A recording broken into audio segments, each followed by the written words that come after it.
Good morning बच्चों। बच्चों, जो हमारा चैप्टर चल रहा है फिजिक्स का, हमारा first chapter electric charge and field, उसमें हमने जो टॉपिक अभी तक कवर किए हैं उनमें electric charge, types of charges, conservation of charge, quantization of charge और Coulomb's law, principle of superposition और इलेक्ट्रॉन थ्योरी, ये सब हमने ऑलरेडी कवर कर लिया है। साथ साथ में मैंने आपको 2 वीडियोस कूलम्स लॉ के न्यूमेरिकल के भी डाले थे, वो आपने देख लिए होंगे आई होप। उसके बाद आज जो हमारा टॉपिक है जिस पे आज हम बात करेंगे, उस टॉपिक का नाम है इलेक्ट्रिक फील्ड। बच्चों, इलेक्ट्रिक फील्ड असल में क्या होता है? देखो बच्चों, इसको समझने से पहले मैं आपको एक छोटी सी स्टोरी सुनाता हूँ। आपने अक्सर ये देखा होगा कि अगर कोई दादा टाइप का आदमी होता है ना, जो बहुत स्ट्रांग होता है ना, तो उसका अपना एक एरिया होता है। वो ये बता देता है कि ये मेरा एरिया है, इसके अंदर अगर कोई एंटर करेगा तो मैं कुछ ना कुछ असर डालूंगा, है ना। पॉजिटिव नेगेटिव जैसा भी असर हो डाल सकता हूँ। तो इसी तरह से हम एक कॉन्सेप्ट मान के चलते हैं कि हमारे जो चार्जेस होते हैं ना, 2 तरह के होते हैं, आप जानते होंगे, पॉजिटिव और नेगेटिव। 2 तरह है ना, हम पढ़ चुके हैं ऑलरेडी। तो अगर कोई हमारे पास पॉजिटिव चार्ज है, लेट्स से ये बीच में मैंने एक छोटा सा चार्ज बनाया है, ये हमारा कोई पॉजिटिव चार्ज है जिसका नाम है Q, ठीक है। तो ये अपने चारों तरफ का जो ये एरिया है ना, मैंने ये जो बड़ा वाला सर्कल बनाया है, ये जो इसका एरिया है, ये एक दादा है और ये इसका एरिया है। इस एरिया के अंदर अगर कोई दूसरा चार्ज आ जाए तो ये उस पर कुछ ना कुछ असर डालता है। लेट्स से हम एक टेस्ट चार्ज लेते हैं Q0, और ये भी बच्चों पॉजिटिव है Q0। देखिए, इस Q0 से इसको कोई परेशानी नहीं है तब तक जब तक कि ये Q0 इसके एरिया में एंटर नहीं करता, इस पॉइंट से अंदर नहीं आ जाता। जब ये इसके इस पॉइंट के अंदर आ जाता है ना, लेट्स से यहां पे Q0 आ गया, तो अब ये जो है, ये वाला जो चार्ज है, आप जानते होंगे कि ये रिपल्स करेगा, इसको प्रतिकर्षित करेगा, भगा देगा बाहर कि जा निकल जाए यहां से मेरे एरिया में से। तो चूंकि ये दादा है और इसका अपना ये एरिया है, तो ये और किसी को बर्दाश्त नहीं करेगा। तो ये Q0 जब तक बाहर रहता है तब तक इसे कोई परेशानी नहीं है। जैसे ही ये अंदर एंटर करता है तो ये इसे प्रतिकर्षित करने लगता है, धक्का देने लगता है कि चले जाओ मेरे एरिया से। ये जो बच्चों इसका क्षेत्र है ना चारों तरफ का, इस पॉजिटिव चार्ज का, इस दादा चार्ज का, इसे हम इलेक्ट्रिक फील्ड कहते हैं। क्या कहते हैं? इलेक्ट्रिक फील्ड, विद्युत क्षेत्र। बच्चों, ये वो क्षेत्र होता है जिसके अंदर अगर कोई अन्य आवेश या अन्य कोई चार्ज अगर इसके अंदर एंटर कर जाए तो इसे परेशानी बनती है, और ये इस पे कुछ ना कुछ असर डालता है। और वो असर रिपल्शन का भी हो सकता है, प्रतिकर्षण का भी हो सकता है, और अट्रैक्शन का भी हो सकता है, आकर्षण का भी।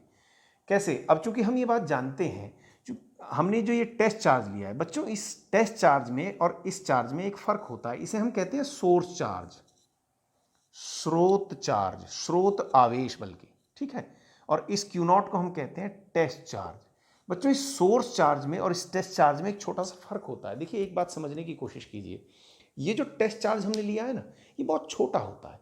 इतना छोटा होता है कि हम आइडियली ये मान के चलते हैं कि इसका अपना कोई इलेक्ट्रिक फील्ड नहीं है, लेकिन हाँ, इस पे एक चार्ज जरूर है, इस पे चार्ज है पॉजिटिव, लेकिन इसका अपना कोई इलेक्ट्रिक फील्ड नहीं है। देखिए, ये बात वास्तविक रूप में संभव नहीं है, ये हाइपोथेटिकल है, काल्पनिक है ये बात, कि ये जो हमारा चार्ज है, इस पे चार्ज तो है Q0 पे, ये टेस्ट चार्ज है, लेकिन इसका अपना कोई इलेक्ट्रिक फील्ड नहीं है। इसका मतलब है कि इसका इस तरह का कोई एरिया नहीं है, ठीक। ये बस बेचारा टेस्ट करने के काम आता है। ये अन्य किसी के एरिया में एंटर करा के इसको देखते हैं कि ये इसको रिपल्स करता है कि अट्रैक्ट करता है, ठीक है। जैसे कि अगर ये हमारा टेस्ट चार्ज पॉजिटिव हो बच्चों, और हमें सोर्स चार्ज के बारे में ना मालूम हो कि ये किस तरह का चार्ज है, तो अगर हम इसे इसके पास लाएंगे और ये इसको रिपल्स कर रहा है, तो हम ये बात समझ जाएंगे कि ये भी पॉजिटिव ही होगा, क्योंकि पॉजिटिव पॉजिटिव ही तो एक दूसरे को रिपल्स करते हैं ना। तो हमारा जो ये सोर्स चार्ज है, इसे हम दादा चार्ज कहते हैं, और इसका अपना एक एरिया होता है, ये चारों तरफ का एरिया, इसे हम कहते हैं इलेक्ट्रिक फील्ड। क्या कहते हैं बच्चों? इलेक्ट्रिक फील्ड, विद्युत क्षेत्र, जिसमें ये इस पर्टिकुलर अन्य किसी भी चार्ज पे कोई ना कोई फोर्स लगाता है।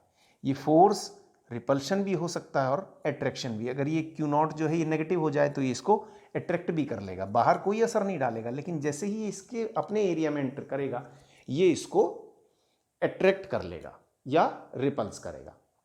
और बच्चों एक बात और इसके साथ साथ, अब जैसे ये हमारा जो टेस्ट चार्ज है ना, इस टेस्ट चार्ज से इस पे, इसकी वजह से इस पे कोई असर नहीं पड़ता है बच्चों, बल्कि इसकी वजह से इस पे असर पड़ता है। क्यों? क्योंकि मैंने आपको ऑलरेडी ये बता दिया कि इस क्यू नॉट का अपना कोई भी इलेक्ट्रिक फील्ड या विद्युत क्षेत्र नहीं होता है, तो ये इस पे असर नहीं डालता है, खाली ये इस पे असर डालता है। इसको रिपल्स करेगा या फिर इसको अट्रैक्ट करेगा। जैसी इसकी प्रकृति होगी वैसा ही ये इसके साथ बिहेव करेगा। बच्चों बात समझ में आ रही है? तो बच्चों इस बेस पे हम इसकी एक डेफिनेशन बना सकते हैं इलेक्ट्रिक फील्ड की। इलेक्ट्रिक फील्ड की हम अपनी क्या डेफिनेशन बना सकते हैं कि किसी भी विद्युत आवेश के चारों ओर का वह क्षेत्र जिसमें कोई अन्य आवेश, ये अन्य आवेश है ना, जिसमें कोई अन्य आवेश किसी बल का अनुभव करता है, विद्युत क्षेत्र कहलाता है। क्या कहलाता है? विद्युत क्षेत्र, या इसको हम कहते हैं इलेक्ट्रिक फील्ड। इसे बच्चों हम विद्युत बल क्षेत्र भी कह देते हैं। बात समझ में आई? उसके बाद है ये जो हमारा सोर्स चार्ज होता है ना, इससे एक ये मैंने एक लाइन ड्रॉ की है यहां से यहां तक, जो ये दिखा रही है कि ये इस पे किधर को बल लगा रहा है। बच्चों आपको याद होगा कि हमारा जो कूलम फोर्स लगता था ना, वो अलोंग द लाइन ही लगता था। अगर इस टेस्ट चार्ज को हमने यहां रखा है तो ये इधर को लगाएगा, अगर हम इस टेस्ट चार्ज को यहां रख लें तो ये इधर को लगाएगा, अगर हम इस टेस्ट चार्ज को यहां रख लें तो ये इधर को लगाएगा, अगर हम इस टेस्ट चार्ज को लेट्स से यहां रख लें तो इधर को लगाएगा। बात समझ में आ रही है? यानी कि टेस्ट चार्ज जहां भी आपका घूमता जाएगा वो उस पे उधर को ही बल लगाता जाएगा। ओके, तो ये पॉजिटिव है, ये टेस्ट चार्ज भी हमारा पॉजिटिव है, तो ये जहां भी इसके साथ आ रहा है उसी के अनुदिश ये रेखा में उस पर बल लगा रहा है। यहां है तो यहां भी, यहां है तो यहां भी, जहां पे भी जिस पोजीशन में भी ये है, ये इस पे बल लगाया जा रहा है। बच्चों ये जो इसके चलने की जो दिशा बता रहा है ना, ये जो क्यू नॉट है, क्योंकि जब ये इसको इस दिशा में धक्का दे रहा है तो ऑब्वियसली ये इसी दिशा में बाहर चलेगा, जब ये इसे इस दिशा में धक्का दे रहा है तो ये इसी दिशा में बाहर चलेगा, इस दिशा में धक्का दे रहा है तो इस दिशा में बाहर चलेगा। बच्चों ये जो दिशा ये दे रहा है ना, इसको क्यू नॉट को चलने की जो दिशा दे रहा है, ये जो रेखा बता रही है कि क्यू नॉट को किधर को जाना चाहिए या ये किधर को जाएगा। बच्चों इसे हम विद्युत बल रेखा कहते हैं। इलेक्ट्रिक फील्ड लाइन ये ड्रॉ करती है कि हमारा जो पॉजिटिव टेस्ट चार्ज है वो किस दिशा में चलेगा। बात समझ में आई? सिंपल है बहुत। देखिए हमारा जो सोर्स चार्ज है, स्रोत आवेश, वो इस टेस्ट चार्ज को किसी ना किसी दिशा में तो धक्का देगा, जहां पे भी आपका टेस्ट चार्ज होगा वहीं उसी दिशा में धक्का देने लगेगा। ये जिस भी दिशा में इसको धक्का देता है ना, इसके बीच में एक लाइन ड्रॉ हो जाती है खुद से, है ना। इन लाइंस को हम कहते हैं विद्युत बल रेखाएं, या हम इनको कहते हैं इलेक्ट्रिक फील्ड लाइंस। और बच्चों अगर यही चार्ज नेगेटिव हो जाए ना, ये जो हमारा बीच वाला चार्ज है, ये वाला सोर्स चार्ज जो हमारा है, इसी सोर्स चार्ज को अगर हम नेगेटिव कर दें तो फिर इस क्यू नॉट पे जो फोर्स लगेगा ना वो अंदर की तरफ लगने लगेगा। इसको हम कैसे दिखा सकेंगे फिर? ऐसे ऐसे ऐसे ऐसे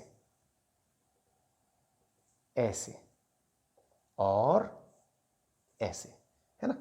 तो ये सब जो चार्ज, हमारा जो फोर्स बाहर की तरफ काम कर रहा था वो बाहर की तरफ काम नहीं करेगा बच्चों, किधर की तरफ काम करेगा? अंदर की तरफ। तो हमारी जो ये विद्युत बल रेखाएं होती है ना बच्चों, ये वाली, ये वाली, ये वाली, ये वाली, ये वाली या ये वाली, ये सभी, ये सब नेगेटिव जब चार्ज हो हमारा तो उसकी तरफ आती हुई प्रतीत होती हैं। ऐसा लगता है कि जैसे ये इसके सेंटर पे पहुंच जाएंगी। और जब ये पॉजिटिव होता है तो ये बाहर की तरफ होती हैं। तो अगर हम पॉजिटिव और नेगेटिव दोनों चार्जेस को अलग अलग मान लें, लेट्स से हम ये कहते हैं कि हमारे पॉजिटिव और नेगेटिव दो अलग अलग चार्जेस हैं। देखिए ऐसे मैं इसको बना देता हूँ, ये हमारा पॉजिटिव चार्ज है, ये रहा हमारा पॉजिटिव चार्ज, ठीक। इससे जो लाइंस निकलती हैं वो रेडियली आउटवर्ड्स होती हैं, त्रिज्यत रूप से बाहर की तरफ सीधी, ठीक है ना। ओके। और जो हमारा नेगेटिव चार्ज है इस पे रेडियली इनवर्ड्स होती हैं, त्रिज्यत रूप से अंदर की तरफ, यानी कि ऐसा महसूस होता है जैसे कि पॉजिटिव से ये विद्युत बल रेखाएं जो हैं ये बाहर जा रही हूं और नेगेटिव की तरफ ये विद्युत बल रेखाएं अंदर आ रही हूं। बात समझ में आई बच्चों?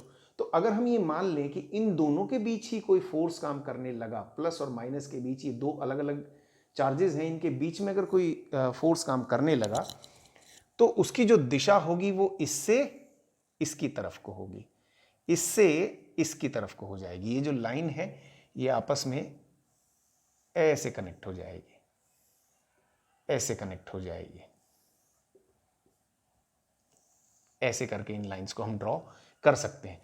और बच्चों ये जो हमारी लाइंस है ना, ये जो हमारी विद्युत बल रेखाएं हैं, इन पे अगर हम कहीं टेंजेंट खींच दें, टेंजेंट समझते हैं, स्पर्श रेखा, क्या खींच दें?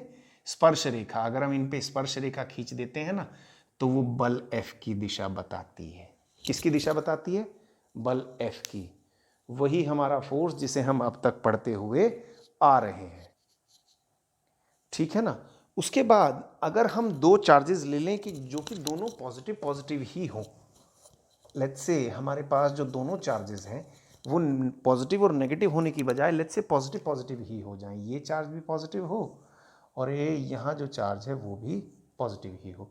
अगर ये दोनों पॉजिटिव हो जाए ना बच्चों, तो जब इससे इसकी तरफ बल रेखाएं चलेंगी, क्योंकि ये इधर को छोड़ेगा और ये इधर को बल रेखाएं छोड़ेगा, तो इससे जो बल रेखाएं निकलेंगी ऐसे ऐसे ऐसे, और जब इसकी तरफ चलेंगी तो वो थोड़ी सी कर्व में हो जाएंगी।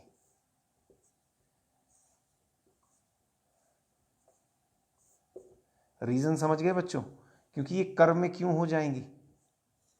क्योंकि ये जो बल रेखाएं हैं ना, इनकी कुछ विशेषताएं होती हैं, इनके कुछ गुण होते हैं बच्चों। इन बल रेखाओं के गुण क्या होते हैं बच्चों, मैं एक एक करके आपको बताता जाता हूं। पहली बात तो ये है कि ये जो पॉजिटिव चार्जेस से ये जो बल रेखाएं निकलती हैं ये बाहर की तरफ निकलती हैं, ओके। दूसरा, नेगेटिव चार्ज की तरफ ये अंदर की तरफ आती हैं, बाहर से अंदर की तरफ। पॉजिटिव पॉजिटिव को अगर आप पास में ले आते हैं बच्चों, तो ये बल रेखाएं ऐसा नहीं कि एक दूसरे को काट देंगी, नहीं, ये काटेंगी नहीं, ये एक दूसरे को रिपल्स करने लगती हैं, एक दूसरे को दूर हटाने लगती हैं। क्योंकि ये बल लगता है ना इन पे, तो चूंकि इन बल रेखाओं की वजह से यहाँ पे बल लगता है और इस चार्ज की वजह से यहाँ बल लगता है, तो ये दोनों एक दूसरे को रिपल्स करने लगती हैं। इनके बीच में एक ऐसी पॉइंट आती है, लेट्स से हमें इसे हम N कह देते हैं इस पॉइंट को। तो बच्चों ये जो हमारा पॉइंट है ना N, इसे हम न्यूट्रल पॉइंट कहते हैं, उदासीन बिंदु। उदासीन बिंदु बच्चों वो होता है जहां पे दोनों चार्जेस की वजह से इलेक्ट्रिक फील्ड या विद्युत क्षेत्र बिल्कुल समान हो जाए, यानी कि इसकी वजह से और इसकी वजह से, दोनों की वजह से लगने वाला जो नेट फोर्स है ना बच्चों, वो इस पॉइंट पे बिल्कुल बराबर हो गया है। यहां से भी उतना ही लग रहा है और यहां से भी उतना ही लग रहा है। तो एक्चुअली इस पे जो नेट फोर्स का मान है बच्चों इस पॉइंट पे, वो एक तरह से आप ये मान सकते हैं कि वो जीरो है। क्यों? क्योंकि उधर से भी उतना ही बल लग रहा है, उधर से भी इतना ही बल लग रहा है। अगर हम यहाँ पर्टिकुलर कोई चार्ज रख दें तो वो किधर को भी नहीं जाएगा, ना इधर को जाएगा और ना ही इधर को जाएगा, ठीक है। चलिए इससे अब हम आगे बढ़ते हैं थोड़ा सा बच्चों।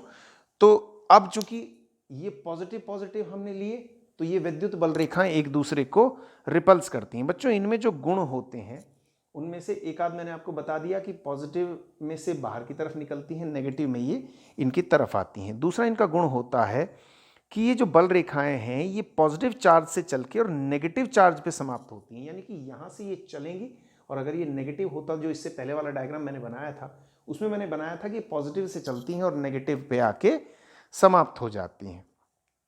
तीसरा गुण बच्चों कि ये जो हमारी बल रेखाएं होती हैं ना, इस चार्ज की वजह से और इस चार्ज की वजह से, ये एक दूसरे को कभी नहीं काटती बच्चों। काटती क्यों नहीं है? क्योंकि इनकी एक ही दिशा होती है हमेशा। अगर ये यहाँ पे काट गई, लेट्स से ये यहाँ पे काट गई, तो इसने दो दिशाएं प्रदर्शित कर दी, एक इधर और एक इधर। बात समझ में आई? लेकिन ऐसा कभी नहीं होता। ये जो विद्युत बल रेखाएं होती हैं इनमें बड़ी शराफत होती है, ये एक दूसरे को बड़ी इज्जत देती हैं, ये काटती नहीं है एक दूसरे को। ये कभी भी, चूंकि जिस जगह पे ये काट जाएंगी वहां पे ही बल की दो दिशाएं हो जाएंगी, जो कि पॉसिबल नहीं है। और बच्चों मैंने आपको साथ साथ ये भी बताया था कि ये जो बल रेखाएं हैं, अगर इनका आप टेंजेंट ले लो यानी स्पर्श रेखा ले लो, तो वो स्पर्श रेखा बल F की दिशा बताती है। बल F याद है ना, इस चैप्टर में हम बल F को ही अब तक पढ़ते हुए चले आ रहे हैं। ठीक है बच्चों, उसके बाद है कि ये जो रेखाएं होती हैं, ये जो लाइंस होती हैं, ये लचकदार डोरी की तरह सिकुड़ने का प्रयास करती हैं। इसका क्या मतलब हुआ? ये थोड़ी सी अपने आप में श्रिंक हो जाती हैं। कैसे? देखिए, जैसे पॉजिटिव नेगेटिव होते हैं ना, जब उसमें ये डायग्राम ज़्यादा बेटर तरीके से समझ में आता है कि ये चार्ज हमारा पॉजिटिव हो गया और ये चार्ज हमारा नेगेटिव हो गया, तो ये लाइंस इधर से इधर को चल रही हैं, ऐसे करके, ऐसे करके, है ना। तो आप लगातार देख रहे हैं कि ऐसा लग रहा है जैसे कि ये इधर से इधर को सिकुड़ती हुई जा रही हो। तो ये भी इनका एक गुण है बच्चों कि ये जो चार्जेस की वजह से ये जो विद्युत बल रेखाएं होती हैं, ये ऐसी महसूस होती हैं जैसे कि ये सिकुड़ रही हो या सिकुड़ने का प्रयास कर रही हो बच्चों। तो ये तो थे बच्चों इन बल रेखाओं के गुण।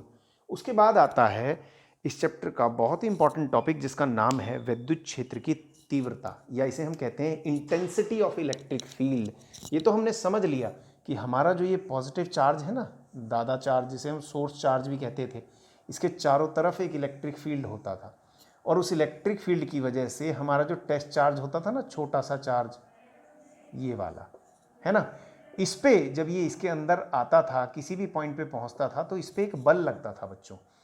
उस बल को हम वेक्टर F कहते हैं। चूंकि ये सदिश राशि होती है, आप ये बात जानते होंगे कि बल जो है हमारी वो एक वेक्टर क्वांटिटी है, और वेक्टर क्वांटिटी है तो इसमें इस बल की एक दिशा होती है जो पॉजिटिव से इस पॉजिटिव की तरफ है, ऐसे करके इसको प्रतिकर्षित करता है या धक्का देता है ना। चलिए, तो अगर हमें एग्जैक्टली ये निकालना हो कि ये जो हमारा इलेक्ट्रिक फील्ड है जिसे हम E कहते हैं, क्या कहते हैं? E। ये E का मतलब है इंटेंसिटी ऑफ इलेक्ट्रिक फील्ड। अगर हम इसे कहना चाहें कि विद्युत क्षेत्र की तीव्रता, तो अगर हम इंटेंसिटी ऑफ इलेक्ट्रिक फील्ड निकालना चाहें तो उसे हम निकालते हैं, ये जो हमारा फोर्स है ना, ये वाला, इसे अगर हम टेस्ट चार्ज Q0 से डिवाइड कर दें तो ये हमारा इंटेंसिटी ऑफ इलेक्ट्रिक फील्ड या विद्युत क्षेत्र की तीव्रता कहलाता है बच्चों। और इस विद्युत क्षेत्र की तीव्रता का जो यूनिट होगी बहुत सिंपल सी होगी, F की यूनिट आप जानते हैं, F की यूनिट होती है न्यूटन पर, Q0 की यूनिट कूलम। तो इंटेंसिटी ऑफ इलेक्ट्रिक फील्ड की जो यूनिट हमारी हो गई वो हो गई न्यूटन पर कूलम। बच्चों इसकी एक यूनिट और होती है जो थोड़ा सा आगे चल के हमें पढ़ने में आएगी, उसे हम कहते हैं वोल्ट प्रति मीटर। ओके, तो ये दोनों इसी की यूनिट्स हैं, और अन्य अगर यूनिट आप निकालना चाहें तो आप निकाल सकते हैं। आप न्यूटन को चेंज कर लीजिए, बल्कि जो दूसरी यूनिट्स हैं उसमें आप इसे चेंज करके इसकी चाहें तो वैल्यू निकाल सकते हैं, या फिर अगर आप इसका डायमेंशनल फार्मूला या विमीय सूत्र निकालना चाहें तो वो भी आप निकाल सकते हैं। आई थिंक 11th में हमने बहुत अच्छी तरीके से ये सीखा है कि बल का डायमेंशनल फार्मूला क्या होता है, चार्ज का क्या होता है। आप दोनों का निकालिए, जो कट जाता है काट दीजिए, जो बच जाता है उसे बचा लीजिए। चलिए खैर, इसके बाद बढ़ते हैं। ये जो हमारा पॉजिटिव चार्ज है ना बच्चों, ये जो हमारा पॉजिटिव चार्ज है, इसकी वजह से जो इस टेस्ट चार्ज पे जो फोर्स लगता है ना, ये वाला जो फोर्स जिसे हम ऐसे करके दिखा रहे हैं, ये जो इसकी वजह से इस टेस्ट चार्ज पे जो फोर्स लगता है, ये वाला, इस फोर्स की जो दिशा होती है वही इलेक्ट्रिक फील्ड की भी दिशा होती है। ये जो इलेक्ट्रिक फील्ड यहाँ हमने लिखा है ना बच्चों, ये वाला, ये एक वेक्टर क्वांटिटी है, ये F भी हमारी वेक्टर क्वांटिटी है। अगर ये दोनों पॉजिटिव हैं, सोर्स चार्ज और टेस्ट चार्ज दोनों के दोनों हमारे पॉजिटिव हों, तो जो वेक्टर F की जो डायरेक्शन होती है या दिशा होती है वही हमारी वेक्टर E की भी डायरेक्शन होती है, सेम होती है दोनों की डायरेक्शन। समझ में आ गई बात? लेकिन अगर हम इस सोर्स चार्ज को नेगेटिव कर दें तो फिर इस Q0 के पे जो इलेक्ट्रिक फील्ड की डायरेक्शन होगी इसकी, वो इधर को हो जाएगी, अंदर की तरफ को, उल्टी दिशा में। बात समझ में आ रही है बच्चों? किस दिशा में? उल्टी दिशा में हो जाएगी। इलेक्ट्रिक फील्ड की जो डायरेक्शन है अगर पॉजिटिव हो तो फोर्स की ही डायरेक्शन में होगी, बाहर की तरफ को होगी। अगर नेगेटिव हो तो अंदर की तरफ को होगी, यानी कि इलेक्ट्रिक फील्ड की जो डायरेक्शन है वो नेगेटिव की तरफ को हो जाएगी। इतनी बात समझ में आ गई। इसके बाद जो अगली चीज आती है बच्चों, ये सबसे पहला एप्लीकेशन है इलेक्ट्रिक फील्ड का। क्या है? Intensity of electric charge due intensity of electric field होगा ये। सॉरी, ये थोड़ा जल्दी जल्दी में मैंने चार्ज लिख दिया, इसको हमने लिखना चाहिए intensity of electric field due to a point charge. तो इसका मतलब ये हुआ बच्चों कि विद्युत क्षेत्र की तीव्रता, इंटेंसिटी तीव्रता ऑफ इलेक्ट्रिक फील्ड विद्युत क्षेत्र की due to a point charge, एक बिंदु आवेश की वजह से। हम जानते हैं ना इस बात को, क्योंकि कूलम्स लॉ के जैसा ही ये भी होता है बच्चों। बल्कि आप ये कह सकते हैं कि ये जो इलेक्ट्रिक फील्ड है ये कूलम्स लॉ से बहुत आसान है, इनफैक्ट 50%। कैसे? क्योंकि कूलम्स लॉ में हमारे पास दो चार्जेस होते थे, एक Q1 और एक Q2, वही coulomb law K Q1 Q2 upon R square. यहां पे हमारे पास फोर्स लगाने वाला एक ही चार्ज होता है, वहां पे दोनों की वजह से फोर्स लगता था बच्चों, यहां पे केवल एक की वजह से फोर्स लगता है। तो वहां अगर हम ये कह दें कि वो 100% था, तो ये लगभग 50% ही रह गया है। तो जैसे अब due to a point charge, let's say कि हमारा ये पॉइंट चार्ज है, इसे हम कहते हैं Q प्लस Q है ये। इसकी वजह से हमारा ये एक छोटा सा चार्ज है, टेस्ट चार्ज, जिसे हम कहते हैं Q0। तो इसकी वजह से ये जो इस पे फोर्स लगता है ना,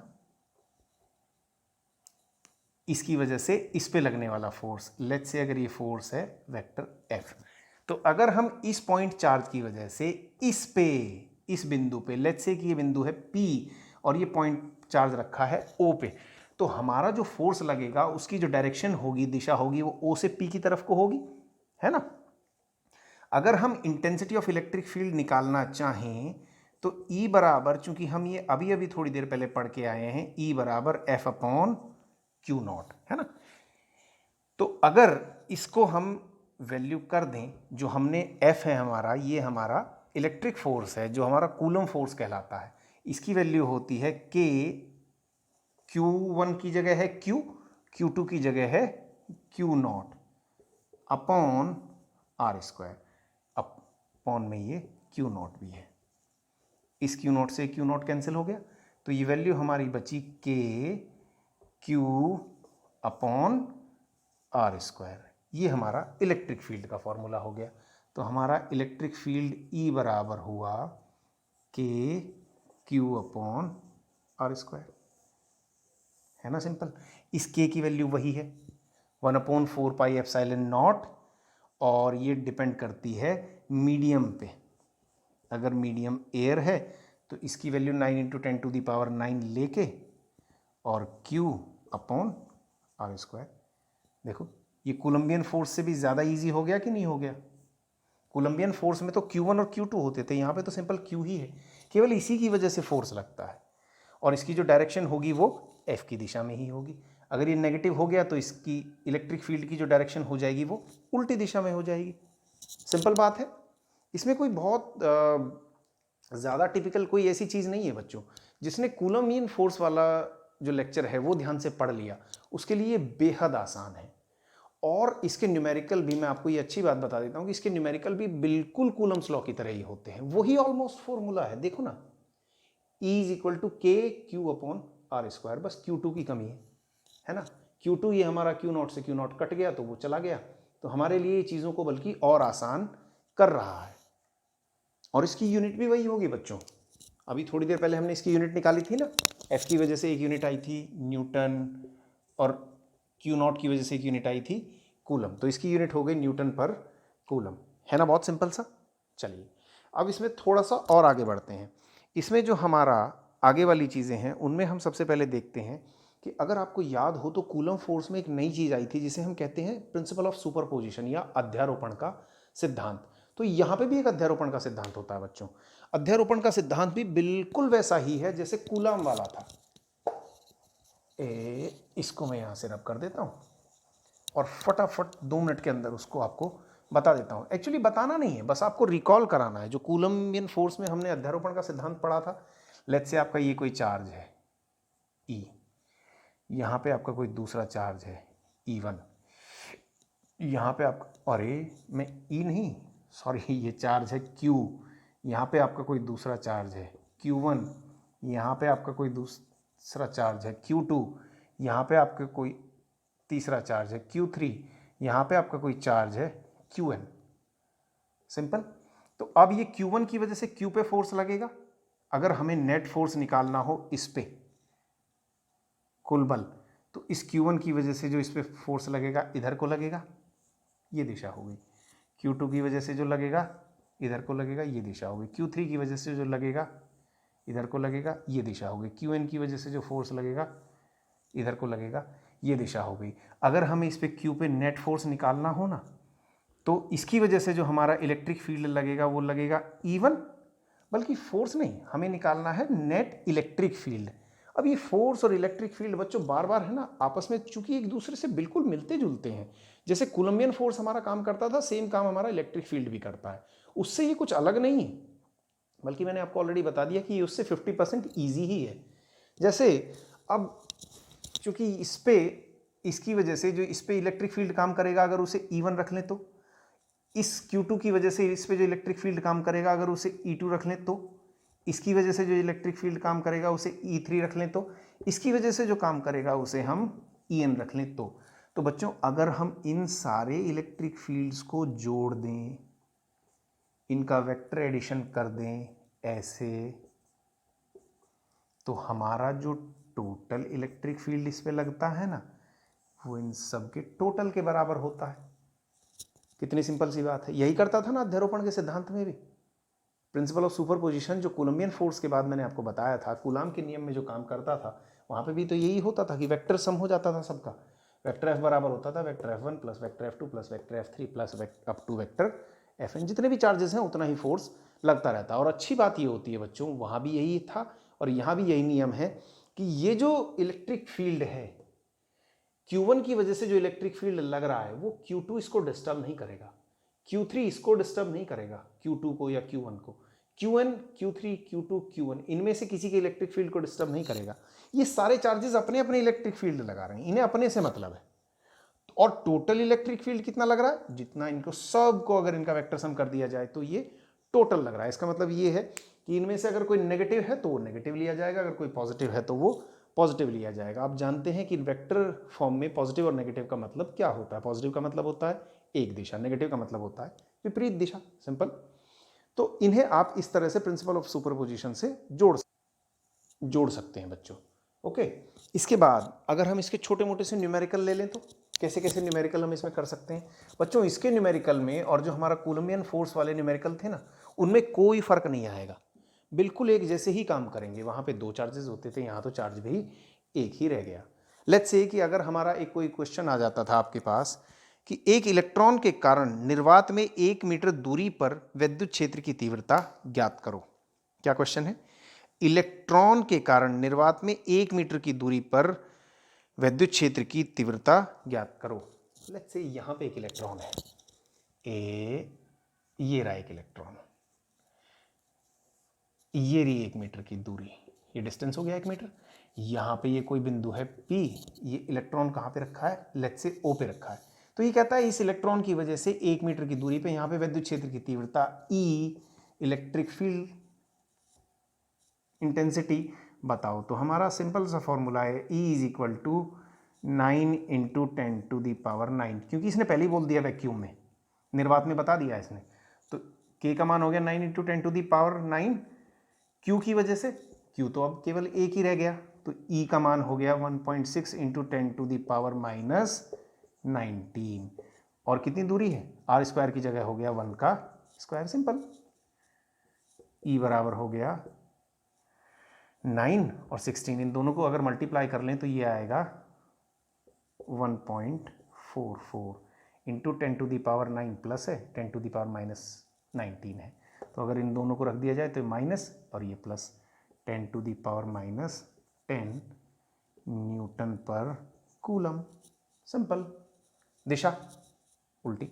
क्यों? क्योंकि यहाँ पे फोर्स निकालना है, नेगेटिव है ना आपका सोर्स चार्ज, तो ऐसे करके दिशा आ गई। सिंपल है। उसके बाद अगर ये प्रोटॉन से पूछ ले, प्रोटॉन में भी आप ऐसे ही कर सकते हैं, है ना? है ना? कितना सिंपल सा न्यूमेरिकल। इसके अलावा अगर हम एक आध न्यूमेरिकल और देखें बच्चों, तो इस तरह का देख सकते हैं। लेट्स से पॉलीगन टाइप या ट्राइंगल टाइप का कोई न्यूमेरिकल हम आप इस तरह से देख सकते हैं। लेट्स से कि अगर हमें कोई ट्राइंगल दिया है, अरे मेरा मार्कर, ट्राइंगल दे रखा है कुछ इस तरह से, ये हमारा एक ट्राइंगल है, राइट एंगल ट्राइंगल है। ये वाला जो एंगल है ये 90 डिग्री है। ये पॉइंट है ए, ये पॉइंट है बी, ये पॉइंट है सी। अगर आपसे ये बोले इस पॉइंट बी पे यहाँ पे कोई चार्ज रखा है, उसका मान है Q1, इस पे कोई दूसरा चार्ज रखा है, इसका मान है Q2, इस पे तीसरा यहाँ पे कोई बिंदु है A, ये कहता है, और ये माइनस है, ये प्लस है और ये माइनस है, ये कहता है कि इस पॉइंट पे आप इलेक्ट्रिक फील्ड बताओ। Q1 का कुछ भी मान दे रखा है, लेट्स से हम कह देते हैं 5 माइक्रोकूलम, है ना। Q2 का कुछ भी मान दे रखा है, लेट्स से हम कह देते हैं 4 माइक्रोकूलम, लेट्स से 4 माइक्रोकूलम हो गया। तो 5 माइक्रोकूलम को अगर हम देखें तो 5 माइक्रो है ना बच्चों, ये माइक्रो का निशान है, तो इसकी वजह से जो एक्चुअल वैल्यू आएगी 5 × 10⁻⁻6 कूलम। इसकी वजह से जो वैल्यू आएगी वो आएगी 4 × 10⁻⁻6 कूलम। ये पूछ ले कि इसकी वजह से यहाँ पे और इसकी वजह से भी यहाँ पे, इस बिंदु बी और बिंदु सी की वजह से ए पे कितना इलेक्ट्रिक फील्ड लगेगा। तो इसकी वजह से माना हमने इलेक्ट्रिक फील्ड लगता है E1, इसकी वजह से इलेक्ट्रिक फील्ड लगता है E2। अब बच्चों फिर से वही सेम बात आ गई। मान के चलें आप कि यहाँ पे जो टेस्ट चार्ज रखा है, क्योंकि यहाँ पे टेस्ट चार्ज रखा होगा ना, अगर वो टेस्ट चार्ज पॉजिटिव हो, हम हमेशा टेस्ट चार्ज को 99.99% हम टेस्ट चार्ज को पॉजिटिव ही लेके चलते हैं बच्चों। अगर सवाल में दिया है कि टेस्ट चार्ज पॉजिटिव नहीं है तो ही हम नेगेटिव लेंगे, जो कि होता ही नहीं है लगभग। आपसे कोई ऐसा नहीं कहेगा, वो हमेशा यही कहेगा कि इस पॉइंट पे निकालिए। तो हम हमेशा टेस्ट चार्ज को कैसा मान के चलेंगे कि ये टेस्ट चार्ज हमेशा पॉजिटिव है। तो अगर इस पे दे रखा है तो आप क्या करेंगे, क्योंकि इसकी वजह से जो फोर्स लगेगा ये भी हमारा पॉजिटिव है, इसकी वजह से जो फोर्स लगेगा वो इधर को लगेगा, बाहर की तरफ को, इसकी वजह से जो हमारा फोर्स लगेगा वो इधर को लगेगा, अंदर की तरफ को। अब चूंकि ये 2 हो गए, एक हो गया ये और एक हो गया ये, तो इन दोनों की वजह से जो रिजल्टेंट निकलेगा वो लगभग कहीं बीच में जाएगा। ये मैंने पॉलीगन टाइप न्यूमेरिकल आपको कूलम्बियन फोर्स में पढ़ा दिए हैं ऑलरेडी। तो इसकी वजह से जो फोर्स लगेगा वो इधर को, इसकी वजह से जो इधर लगेगा, और इनका जो रिजल्टेंट जाएगा वो इनके कहीं बीच में जाएगा। तो हमारा सिंपल फार्मूला है E1 की अगर आप वैल्यू निकालना चाहें तो E1 बराबर होगा 9 × 10⁹ Q का मान है 5 × 10⁻⁻6/R। R की वैल्यू लेट्स से ये है 3 मीटर, ये है 4 मीटर, चलिए 3 मीटर है तो इसे हम लिख देंगे 3 का स्क्वायर। फिर निकाल लेंगे हम E2 की वैल्यू निकालनी है। E2 की वैल्यू भी सेम आएगी 9 × 10⁹9, 4 × 10⁻⁻6 ऑब्लिक डिस्टेंस है 4 मीटर, 4 का स्क्वायर। तो इससे E1 की वैल्यू कैलकुलेट हो जाएगी, E2 की वैल्यू कैलकुलेट हो जाएगी। हमें जो रिजल्टेंट निकालना है बच्चों, रिजल्टेंट निकालने का तरीका हमारा अब भी वही है। कौन सा तरीका हम करते थे, जो 11th में हमारा तरीका था। 11th में जब 2 वेक्टर्स का रिजल्टेंट हमें निकालना होता था ना, तो हम हमेशा फॉर्मूला लगाते थे रिजल्टेंट का square is equal to let's say A का स्क्वायर प्लस B का square plus twice AB cos theta, जितना उनके बीच में एंगल हो A और B के बीच में। अब माना कि ये A है, ये माना कि B है, तो इन दोनों की वैल्यू रख सकते हैं हम। ये रहा E1, ये रहा E2। रिजल्टेंट को अगर हम E कह दें तो डायरेक्ट E, नेट फोर्स इस पे निकालना है ना, इस पॉइंट पे E, तो A का स्क्वायर E1 का स्क्वायर प्लस E2 का square plus twice E1 E2 cos 90। ये जो एंगल है, क्योंकि ये राइट एंगल है तो ये भी तो राइट एंगल हो जाएगा ना बच्चों, है ना। तो अब चूंकि ये राइट एंगल है तो इसे हम cos 90 लिख सकते हैं। cos 90 की वैल्यू कितनी होती है आप जानते होंगे, 0। जब cos 90 की वैल्यू 0 होती है बच्चों, तो ये वाली टर्म तो हमारी खत्म हो गई। तो अब आप E का मान अगर निकालना चाहें तो E1 स्क्वायर प्लस इसका भी स्क्वायर होगा। E स्क्वायर का जो मान है वो आएगा E1 स्क्वायर प्लस E2 का होल स्क्वायर। इधर ले जाएं तो ये अंडर रूट हो जाएगा। ठीक, आई थिंक मुझे ये वैल्यू यहाँ रख के कैलकुलेट करने की शायद ज़रूरत नहीं है। आप 12th क्लास के स्टूडेंट हैं तो इतनी तो मैं उम्मीद कर सकता हूँ कि आप गुणा भाग कर सकते हैं। बात कुछ समझ में आ रही है बच्चों? ये टफ लग रहा है? मुझे नहीं लगता है कि ये बिल्कुल भी टफ हो सकता है, बहुत सिंपल है। आपको सिर्फ कॉन्सेप्ट समझना है। कॉन्सेप्ट अगर आप समझ गए तो उसके बाद बाकी सारी चीज़ें आपको ईजिली अपने आप से ही रिवाइज हो जाएंगी। आपको जो कूलम्स लॉ का जो कॉन्सेप्ट था ना, एज इट इज़ वो रिवाइज करना है। उसमें हमने कोई बहुत बड़ा नया एडिशन नहीं किया, इनफैक्ट हमने उसे और ईजी कर लिया है इलेक्ट्रिक फील्ड में। और ये भी अच्छा रहा कि पहले हमने टफ पढ़ लिया कूलम्बियन फोर्स, बाद में ईजी आता है तो बहुत मज़ा आता है करने में। तो अगर वहाँ पे न्यूमेरिकल्स को करने में आपकी थोड़ी सी कमी रह गई हो तो उस कमी को आप यहाँ पूरा कर सकते हैं।